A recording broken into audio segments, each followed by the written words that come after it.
Hello and welcome to Pop Along RC. Now, as you are probably aware, if you're a regular at this channel, you will know how much I really enjoy driving the FTX DR8. Now, it's fair to say this car has been used more than any other of my cars over the last 12 months, and as a result there is a little bit of wear and tear, and it was about time I gave this car a little bit of TLC. Now, a couple of weeks ago, a friend of mine called me up and he said, "Come to the field, the grass has been cut." And I thought, you little beauty. And at the end of the run, the car was covered in grass, and he went, "Don't worry about it, leave it to dry and dust it off." And that is where the problem starts. So as you can see from these clips here, the grass dried, and it was like glue. It was everywhere. It was over the drive shafts. It was just absolutely everywhere, stuck to the chassis, and it was actually quite a challenge to get this car clean. So the first thing I wanted to do was get the car clean before we start doing some upgrades. So the car itself has had a bit of a beating over the last year, and as a result the rear shock tower was bent, so that was a definite replacement that I needed to do. And FTX have recently released all of their new anodized shock towers, so this was an opportunity for me to get this car looking good. So I've ordered myself some shock towers, some of the chassis braces, and also some other little blue bits to add to the car. So in this video, what I'm going to do is show you exactly what I did to fit them. Now, if you take a close look at the shock towers, these shock towers have a lot of things bolted to them. We have got the shocks, we have got the turnbuckles that adjust the camber of the wheel, it bolts onto the body posts, it bolts onto the diff housing.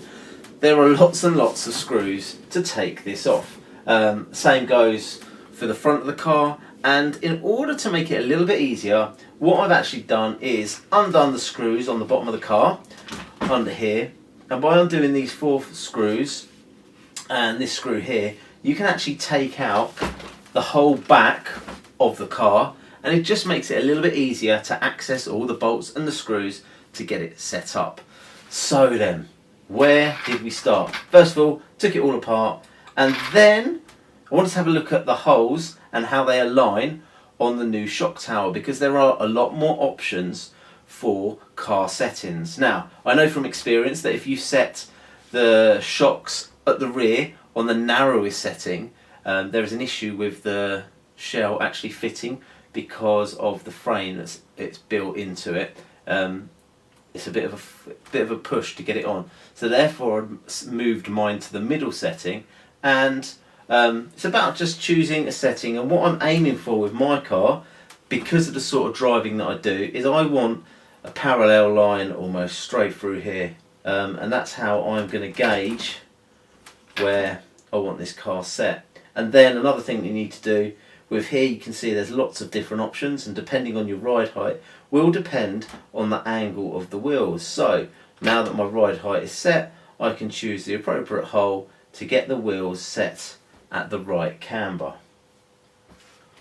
With regards to the chassis braces, they were a little bit easier to fit. So on this one we have a screw and a bolt, and there is actually a washer that needs to go in there, and it needs to go on the side closest to the drive shaft, because what it does is it pushes the whole chassis brace across so it doesn't rub on the drive shaft. And then at the front, again, super easy.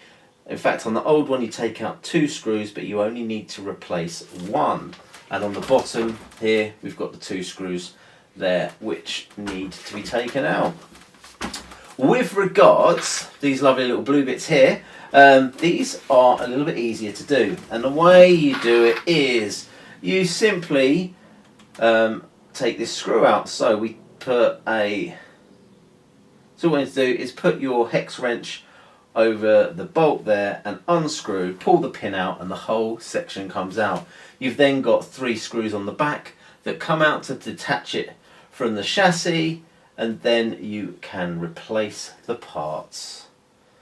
So all in all, it was actually a couple of hours of wrenching with a little break in the between. I actually did the front half, went away, and then the following day I came back and I did the other half of the car. So the rear of the car is slightly easier to do, given that the front you've got the steering mech and everything that you need to negotiate. So there it is, the newly improved hopped up DR8. I look forward to getting this out and bashing it about, and also doing a bit of grassroots racing. If you haven't seen our videos on the DR8, I'll pop a few of them down in the description below, but this is a fantastic car for the money. Until the next time, stay safe peeps.